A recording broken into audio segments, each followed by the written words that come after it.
ఆయుర్వేదం ప్రజావైద్యం. ఆయుర్వేద వైద్య శాస్త్రంలో చెప్పినటువంటి ఎన్నో పదాలని ప్రజలు అలవోకగా వాడేస్తూ ఉంటారు. ఇలాంటి వాటిలో అతి ముఖ్యమైనది వాతం అనే పదం. వాతం అంటే ఏమిటి అసలు? ఎక్కడుంటుంది? ఎలా ఉంటుంది? అసలు శాస్త్రీయంగా ఈ వాతం గురించి ఆయుర్వేదం ఏం చెప్పింది? ఈ మొత్తం సమాచారాన్ని మనం తెలుసుకోబోతున్నాం.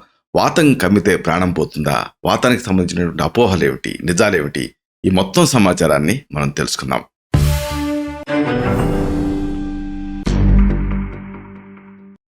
మిత్రులారా నమస్కారం. నేను మీ డాక్టర్ చిరుమామిళ్ళ మురళి మనోహర్. ఈ వీడియోలో చాలా ఆసక్తికరమైన విషయాన్ని మనం తెలుసుకోబోతున్నాం. ఎంతోమంది అలవోకగా వాడేటటువంటి పదం వాతం. వాతం అంటే ఏమిటి? ఒక్క ముక్కలో చెప్పాలంటే శరీరాన్ని నియంత్రించేటటువంటి ఒక అద్భుత శక్తిని మనం వాతం అని చెప్పొచ్చు. దీనికి సంబంధించినటువంటి పూర్తి వివరాలని ఈ వీడియోలో మనం తెలుసుకుందాం. చూడండి, వాతం అంటే ఏదో కడుపులో చేరేటటువంటి గాలి కాదు, చాలామంది అనుకునేటట్టు. అలాగే వాతం అంటే కీళ్ళల్లో వచ్చేటువంటి వాపులు, నొప్పులు ఇవి కూడా కాదు. వాతం అంటే ఏదో కింద నుంచి వెళ్ళిపోయేటటువంటి ఇంటెస్టైనల్ గ్యాస్ అంటే వాయువు కూడా కాదు. వాతం అంటే ఏమిటి అంటే ఆయుర్వేద శాస్త్రం చాలా అద్భుతంగా చెప్పింది. వాతం అంటే మన శరీరాన్ని, మన దేహాన్ని పాలించేటటువంటి, మన దేహాన్ని నడిపించేటటువంటి, మన దేహాన్ని కదిలించేటటువంటి ఒక అద్భుతమైన అమోఘమైనటువంటి శక్తి. ఇది మన శారీరక మానసిక కదలికలన్నింటినీ కూడా కంట్రోల్ చేస్తూ ఉంటుంది. ఇది వాతం అంటే. వాతం మన రక్త ప్రసారాన్ని క్రమబద్ధీకరిస్తుంది. శరీరంలో తయారయ్యేటువంటి మలిన పదార్థాలని బయటికి పంపించేస్తుంది. ఆఖరికి మన శ్వాసని కూడా సమీక్షిస్తుంది. మన మనసులో చెలరేగేటటువంటి ఆలోచనలు, అనుభూతులు, ఆశలు, వీటన్నిటినీ కూడా, మన ప్రతిక్రియలు, వీటన్నిటినీ కూడా ఇది అదుపు చేస్తుంది. సూక్ష్మంగా ఆలోచిస్తే మన శరీరంలో ప్రాణం పోసుకోవటం నుంచి ప్రాణం పోయేదాకా ప్రతి కదలిక కూడా ఈ వాతం అనేది నియంత్రిస్తూ ఉంటుంది. వాతపిత్త కఫాలు అనేటటువంటి బయోరెగ్యులేటింగ్ ప్రిన్సిపల్స్, ఈ మూడిటి వల్ల సాధారణంగా ఈ క్రియలన్నీ జరుగుతూ ఉంటాయి. వీటిలో వాతం ప్రధానమైంది. పిత్త కఫాలు శక్తులైనప్పటికీ కూడా వాటిలో కదలికి కారణం ఏమిటి? మళ్ళీ వాత శక్తే. ఆయుర్వేదం త్రిదోషాలు అంటే వాతపిత్త కఫాలు, త్రిమలాలు, స్వేదమూత్ర పురీషాలు అంటారు. అలాగే సప్తధాతువులు, రసరక్త మాంసం మేధో అస్థి మధ్య శుక్రాలు, ఇవి. అలాగే ఆత్మ, వీటి సంయోగాన్ని జీవితం అని అంటుంది. జీవితం అంటే ఇవన్నీ కూడా త్రిదోషాలు, త్రిమలాలు, అలాగే సత్వరజ తమస్సులు, ఇంకా సప్తధాతువులు, ఆఖరికి ఆత్మ. వీటి కలయిక, వీటి సంయోగమే జీవితం. మనం తల్లి గర్భంలో ఉన్నప్పుడే మన పిండంలోనే మాతృజ, పితృజ, ఆత్మజ భావాల వల్ల శరీరం ఏర్పడి వాతం, పిత్తం, కఫాలు ఈ సమ్మేళనంతో మన శరీరం, మన ప్రవర్తన, మన ఆలోచన, ఆఖరికి మన ఆకృతి, ఇవన్నీ కూడా తయారవుతాయి. మన శరీర ప్రకృతిని తెలుసుకొని దాన్ని నియంత్రించుకుంటూ చక్కగా జీవిస్తే జీవితం ఆనందమయం అవుతుంది. మనం తల్లి గర్భంలో ఉన్నప్పుడే మన ప్రకృతికి, మన ప్రవృత్తికి బీజాలు అనేవి ఏర్పడతాయి. సాధారణంగా మగపిల్లల్లో ఈ తల్లి లక్షణాలు, ఆడపిల్లల్లో తండ్రి లక్షణాలు, మనోభావాలు ఆత్మజ లక్షణాలుగా వస్తాయి. అయితే కాంబినేషన్లో ఇవన్నీ కూడా పెంపొందుతాయి. యోగులు, తత్వవేత్తలు, ఉపాసకులు, వీళ్ళలో ఎక్కువగా ఆత్మజ లక్షణాలు ఎక్కువ ఉంటాయి. అలాగే కఫ ప్రకృతి కలిగి ఉంటారు వీళ్ళు. సరే, మన టాపిక్ ఈరోజు అసలు వాతం అంటే ఏమిటి? ఇది కదా. అంటే ఈ వాత ప్రవృత్తి అంటే ఏమిటి? ఇది సైంటిఫిక్గా మనం శాస్త్రంలో చెప్పినటువంటి విషయాన్ని తెలుసుకుందాం. చూడండి, వాత ప్రకృతి అంటే ఏమిటంటే, అసలు ప్రవృత్తి అంటే కాన్స్టిట్యూషన్. ఇవి ఉన్నవాళ్ళు ఎలా ఉంటారు అనే దాన్ని బట్టి దీన్ని మనం ఊహించవచ్చు. అంటే ఈ వాత ప్రవృత్తి ఒకవేళ మీకుంటే అప్పుడు మీకు కొన్ని లక్షణాలు ఉంటాయి. వీటి ద్వారా మీ ప్రవృత్తిని అర్థం చేసుకోవచ్చు.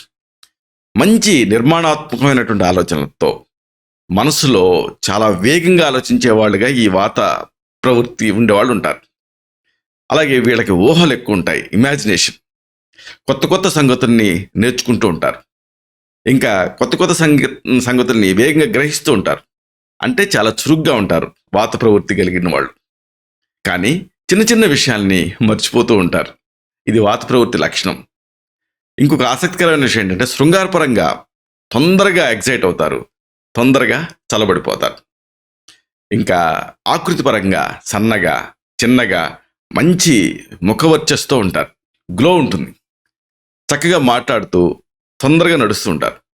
కాళ్ళు చేతులు కొంచెం చల్లగా ఉంటాయి వాత ప్రవృత్తి మనుషులకి. చలిగా ఉన్నప్పుడు వర్షాకాలంలో ఇబ్బంది పడుతూ ఉంటారు. ఇంకా ఉత్సాహంగా ఉంటూ ఉంటారు. హాస్యప్రియులై ఉంటారు. నిరంతరం కూడా ఒక చైతన్యంతో జీవిస్తూ ఉంటారు. రోజువారీ కార్యక్రమాలలో క్రమం అనేది ఉండదు. ఒక రెగ్యులారిటీ ఉండదు. ఈరోజు ఈ రొటీన్ ఇష్టపడతారు, రేపు మళ్ళీ ఈ రూట్ నుంచి వెళ్ళాలంటే వాళ్ళకి ఇష్టం ఉండదు. ఇది వాత ప్రవృత్తి లక్షణం. అలాగే తరచుగా ఈ మూడ్స్ కూడా మారుతూ ఉంటాయి. అంటే ఒకప్పుడు సంతోషంగా ఉంటారు, ఒకప్పుడు విషాదంగా ఉంటారు, ఒకప్పుడు మధ్యస్థంగా ఉంటారు. ఇలాగా ఒక రకంగా బైపోలార్ డిజార్డర్తో ఉన్నట్టు ఉంటారు. ఆకలి, కోరికలు అంతంత మాత్రంగా ఉంటూ ఉంటాయి. జీర్ణశక్తి కూడా అంతంత మాత్రంగానే ఉంటుంది. మంచి మనోశక్తి కలిగిన వాళ్ళు ఉంటారు. త్వరగా అలసిపోతూ ఉంటారు వాత ప్రవృత్తి లక్షణాలు ఉండేటువంటి మనుషులు. అలాగే తొందరగా ఉద్వేగానికి లోనవుతూ ఉంటారు వాత ప్రకృతి మనుషులు. ఇంకా ఒకవేళ ఇది మంచి స్థితిలో ఉందనుకోండి, అప్పుడు నిండుగా నవ్వుతూ శక్తితో సంతోషంగా ఉంటారు. అదే మంచి స్థితిలో లేరనుకోండి, అప్పుడు ఆ వాత ప్రవృత్తి మనుషులకి ఆ భయం, ఆందోళన ఇలాంటి ఇబ్బంది పెడుతూ ఉంటాయి. అంటే తనకు తోచిన క్షణంలో నిర్ణయం తీసుకొని వెంటనే స్టార్ట్ చేసేస్తారు. వాత ప్రవృత్తి లక్షణం ఇది. స్పాట్లో డెసిషన్ తీసుకుంటారు, స్పాట్లో దాన్ని అమలు చేస్తారు. వీళ్ళ చర్మం పొడిగా ఉంటుంది. తల వెంట్రుకలు కూడా నూనె రాయలేదనుకోండి పొడి పొడిగా ఉంటాయి. అలాగే చెమట ఎక్కువ పోయేదు. ఇది వీళ్ళ తత్వం. ఈ వాత ప్రవృత్తి ఉన్న వాళ్ళకి తలనొప్పి, బీపీ, పొడిదగ్గు, గొంతు బాధలు, చెవిపోటు, మానసిక ఒత్తిడి, ఇంకా గుండె చప్పుల్లో మార్పులు, కండరాల నొప్పులు, కాళ్ళు లాగటం, నడువు నొప్పి, మలబద్ధకం, కడుపులో గ్యాస్ చేరటం, బయట ఉన్నప్పుడు మెన్సెస్ టైంలో స్త్రీలలో పొత్తి కడుపు నొప్పులు ఎక్కువ ఉంటూ ఉంటాయి. అలాగే ఒకవేళ పురుషులైతే త్వరగా స్ఖలనం అయిపోతూ ఉంటుంది. అంటే ప్రీమెచ్యూర్ ఎజాక్యులేషన్ ఉంటుంది. మోకాళ్ళ వాపులు కూడా ఉంటాయి. ముఖ్యంగా ఈ వాత ప్రవృత్తి ఉన్న వాళ్ళకి నరాల వ్యాధులు ఎక్కువగా ఇబ్బంది పెడుతూ ఉంటాయి. ఇవన్నీ కూడా గ్లోబల్. కానీ పర్టికులర్గా శారీరక లక్షణాలు ఏమిటి అంటే శరీరంలో ఎలాంటి లక్షణాల ద్వారా మీది వాత ప్రవృత్తి అనేది గుర్తించవచ్చు, ఇది తెలుసుకుందాం. స్థూలంగా వాతం అంటే మన శరీరంలో సర్వ నరాలు వాటిని నియంత్రించేటటువంటి కేంద్రకాన్ని నడిపించే శక్తి, అంటే సెంట్రల్ నర్వస్ సిస్టమ్. వాత ప్రవృత్తి ఉన్న వాళ్ళకి, వాత ప్రకృతి ఉన్న వాళ్ళకి శారీరకంగా పూర్తిగా ఎదగని ఆకృతి కలిగి ఉంటుంది వీళ్ళకి. అంటే ఇంకా పూర్తిగా ఇమ్మెచ్యూర్గా ఉన్నారా అని అనిపిస్తూ ఉంటుంది ఎప్పుడు చూసినా కానీ. అలాగే వీళ్ళ ఛాతి పల్చగా ఉంటుంది, అట్టలాగా ఉంటుంది, ఎముకలు నరాలు కనిపిస్తూ ఉంటాయి ఎంత తిన్నప్పటికీ కూడా. అలాగే వాళ్ళ చేతులపైన రక్తనాళాలు సన్నగా సున్నితంగా ఉంటాయి, పైకి కనపడుతూ ఉంటాయి. వాత ప్రకృతి లక్షణం ఇది. అలాగే కీళ్ళల్లో ఎముకలు ఆ పైకి బాగా ప్రస్ఫుటంగా కనిపిస్తూ ఉంటాయి, ప్రామినెంట్ బోనీ ప్రామినెన్సెస్ అంటారు. ఇంకా కండరాలు పల్చగా ఉంటాయి, అంటుకొని ఉంటాయి. చర్మం రంగు ఆకర్షణంగా కనిపిస్తూ ఉంటుంది, ఆకర్షణీయంగా. అందరికీ ఆమోదయోగ్యులై ఉంటారు వీళ్ళు. ఇక కళ్ళు కొంచెం లోపలికి ఉంటాయి, చిన్నగా ఉంటాయి. కనుబొమ్మలు ఏమో సన్నగా ఉండి, కళ్ళు ఏమో చాలా బ్రైట్గా తేజవంతంగా ఉంటాయి. ఇక ముక్కు కొంచెం వంగి చాలా కొద్దిగా పక్కకి వాలి ఉంటుంది. ఇక గోళ్ళు త్వరగా పెరుగుతూ ఉంటాయి, కట్ చేస్తే నెయిల్ కట్టర్తో వెంటనే పెరుగుతూ ఉంటాయి, ఎండిపోయినట్టు ఉంటాయి. ఆకలి ఉంటుంది విపరీతంగా. అలాగే జీర్ణశక్తి ఇవి హెచ్చు తగ్గులుగా ఉంటూ ఉంటాయి. ఒకప్పుడు ఉంటుంది, ఒకప్పుడు అంత గాలి లక్షణం. గాలి ఎప్పుడు అంతే కదా, ఎప్పుడు వీస్తూ ఉండదు. వీళ్ళు ఆ తీపి పదార్థాలు, పొలటి వస్తువులు, పచ్చళ్ళు, వేడివేడి కాఫీ, టీ, వేడి పాలు ఇవి ఇష్టపడుతూ ఉంటారు. అలాగే వీళ్ళు విసర్జించేటటువంటి మూత్రం కొంచెం కొంచెంగా ఉంటుంది, మనమేమో గడ్డలు గడ్డలుగా ఉంటూ ఉంటుంది. అలాగే నిద్ర విషయంలో కొంచెం కలతబారు ఉంటుంది, పిలిస్తే పలుకుతూ ఉంటారు. ఎక్కువగా కళ్ళు వస్తూ డిస్టర్బ్డ్ స్లీప్ ఉంటుంది. మానసికంగా ఏదైనా విషయాన్ని త్వరగా గ్రహించే శక్తిని కలిగి ఉంటారు. అయితే మనోధైర్యం తక్కువ ఉంటుంది. ఓదార్పు, ఆత్మవిశ్వాసం కొంచెం తక్కువగా ఉంటాయి. వీళ్ళు కొన్ని విషయాలు త్వరగా గ్రహిస్తారు. ఎప్పుడో చదివినవి, విన్నవి నిక్షిప్తం చేసుకొని మళ్ళీ మళ్ళీ చెప్పగలుగుతారు. కానీ చిన్న చిన్న విషయాలు త్వరగా మర్చిపోతూ ఉంటారు. సందిగ్ధ సమయంలో మనోధైర్యం బలహీనపడి ఒత్తిడికి లోనై భయభ్రాంతులు అవుతూ ఉంటారు. ఇంకా సంపాదించడంలో చురుగ్గా ఉంటారు. అలాగే ఖర్చు పెట్టడంలో కూడా చురుగ్గానే ఉంటారు. వీళ్ళకి త్వరగా కోపం వస్తుంది. ఈ వాతం తల, గుండె, ఊపిరితిత్తులు, ఉదరం, నడుము, ఇక మిగతా భాగాలు వీటిని ఆశ్రయించుకొని 5 రకాలుగా మళ్ళీ సబ్ టైప్స్లో మేనిఫెస్ట్ అవుతూ ఉంటుంది. పంచవిధ వాతాలు అంటారు. అయితే ఇదంతా సరే, మరి మీ ప్రవృత్తి ఇలాగ ఉంటుంది. మరి దాని పరిష్కారం ఏమిటి అంటే, దీన్ని బ్యాలెన్స్ చేయటం ముఖ్యం. అంటే సమస్థితి కోసం ఏం చేయాలి?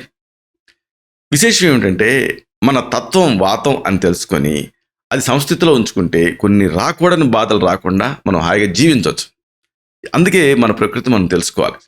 నిజంగా మీరు వాత ప్రవృత్తి కలిగి ఉంటే, అంటే మీకు మీ శరీరం బాడీ టైప్ అనేది వాత ప్రకృతి అయితే, దాన్ని చక్కగా మీరు ఉంచుకోవాలనుకుంటే కొన్ని ప్రశ్నలకి మీరు సమాధానాలు రాసుకోవాలి. అప్పుడు మీది ఏ బాడీ టైప్ అనేది తెలుస్తుంది. మీ చర్మం పొడిగా ఉండి సన్నగా పల్చగా ఉందా? మీరు చూడటానికి సన్నగా బక్కపల్చగా ఉంటారా? మీరు త్వరగా ఉద్రేకపడి కోపం తెచ్చుకొని త్వరగా అలసిపోతూ ఉంటారా? అలాగే మీకు విరేచనం అనేది అంత తృప్తిగా అవ్వదా? అన్నిటికీ బాధపడుతూ ఉంటారా? నిద్ర తక్కువగా ఉంటుందా? మీ జననేంద్రియాలు పొడిగా ఉంటాయా? కాళ్ళల్లో ఇబ్బందిగా ఉంటూ ఉంటుందా? ఇప్పుడు మీరు శారీరకంగా పూర్తి ఆకారంతో ఎదగలేదా? అయితే వీటికి ఒకవేళ అవుననే సమాధానాలు వచ్చాయనుకోండి, మీరు మీ ప్రకృతి వాతం అనే అర్థం. వాతాన్ని సంస్థితిలో ఉంచుకునేటువంటి కొన్ని సూచనలు పాటించాలి. అంటే ఏమిటివి? ఇట్లాగ ముందు మీ ప్రకృతి తెలుసుకోవాలి. ప్రకృతి తెలుసుకొని దానికి అనుగుణంగా మీరు జాగ్రత్తలు తీసుకోవాలి. శారీరకంగా మానసికంగా విశ్రాంతి తీసుకోండి. మీ ఆహారంలో, మీ ప్రవర్తనలో, మీ నడవడికలో, బంధుమిత్రుల సాన్నిహిత్యంలో మీరు మార్పు తెచ్చుకోండి. అలాగే శరీరంలో మనసులో వచ్చేటువంటి ఆలోచనల్ని నియంత్రించుకోండి. అప్పుడు మీ ప్రవృత్తిలో కూడా ఆ బ్యాలెన్స్, సమతుల్యం అనేది వస్తుంది. ఇక ఫుడ్ విషయంలో వేడిగా ఉడికిన ఆహారాన్ని తీసుకుంటూ ఉండండి. పచ్చి కూరలు తినకండి మీది వాత ప్రకృతి అయితే. అలాగే స్లీప్ విషయంలో త్వరగా పడుకోండి. అలాగే ఆలోచనలు ఏవీ పెట్టుకోకుండా మంచి పుస్తకం చదువుతూ హాయిగా విశ్రాంతిగా గడుపుతూ ఉండండి. నూనె పదార్థాలు, వేపుడు కూరలు తినండి. ఇంకా ఉద్రేకపరిచేటటువంటి ద్రవాలు అస్సలు తీసుకోకండి, టీ కాఫీ లాంటివి. అయితే ఫ్రూట్స్ విషయంలో యాపిల్స్, బొప్పాయి, పుచ్చకాయ, గోరుచిక్కుడుకాయ, అల్లం, క్యాలీఫ్లవర్, టొమాటో, బంగాళదుంప, బార్లీ ఇవి మంచివి కావు. కాబట్టి వీటి విషయంలో జాగ్రత్తగా ఉండండి. ఇక అరటిపళ్ళు, బత్తాయి, నారింజ, ద్రాక్ష, మామిడిపళ్ళు, చిక్కుడుకాయలు, క్యారెట్, జీడిపప్పు, సముద్రపు జలచరాల మాంసం ఇవి మంచివి. కాబట్టి ఈ పథ్యాపథ్యాల్ని మీరు తెలుసుకోవాలి. తెలుసుకొని వీటి విషయంలో జాగ్రత్తలు తీసుకుంటే మీ ఆ ప్రకృతిని సంస్థితిలో ఉంచుకోవచ్చు. కొన్ని రాకూడని వ్యాధుల్ని మీరు నియంత్రించుకోగలగచ్చు. అంటే మీ బాడీ టైప్ని మీరు గ్రహించి దాన్ని రెగ్యులేట్ చేసుకోవటం ద్వారా ఇలాగా మన ప్రకృతిని, మన ప్రవృత్తిని తెలుసుకోవడం అనేది చాలా అవసరం. మనది ఏ టైప్ అనేది తెలుసుకొని, no two individuals are identical. ఏ ఇద్దరు ఒకటి కాదు. అక్కడి కుటుంబంలో కూడా అందరూ ఒకటే కాదు. కాబట్టి మీ బాడీ టైప్ ఏంటనేది మీరు తెలుసుకోవాలి. దాని ప్రకారంగా జాగ్రత్తలు తీసుకోవాలి. ఈ వీడియోలో మనం ప్రత్యేకంగా ఈ వాత ప్రకృతికి సంబంధించినటువంటి వివరాలు తెలుసుకున్నాం. ఒకవేళ మీది వాత ప్రకృతి అయితే ఇప్పుడు మనం చెప్పుకున్నటువంటి జాగ్రత్తలు తీసుకోండి. ఇలాంటి మరిన్ని ఇన్ఫర్మేటివ్ వీడియోస్ కోసం ఈ ఛానల్ సబ్స్క్రైబ్ చేసుకోండి. అలాగే ఈ వీడియోలో అప్లోడ్ అవడంతోనే ఆ విషయం మీకు తెలియడం కోసం బెల్ బటన్ని క్లిక్ చేయండి. అన్నిటికంటే ముఖ్యంగా ఇలాంటి అద్భుతమైన చక్కని విషయాలు 10 మందికి ఉపయోగపడటం కోసం ఈ వీడియో తాలూకు లింక్ని మీ సర్కిల్స్తో షేర్ చేసుకోండి. శతం జీవ శరదో వర్ధమానః. శతం హేమంతాన్ శతం వసంతాన్. 100 శరత్తులు, 100 హేమంతాలు, 100 వసంతాలు వర్ధిల్లుతూ జీవించండి. Stay healthy, stay happy, be positive, keep smiling, stay safe. Love you all. శుభం.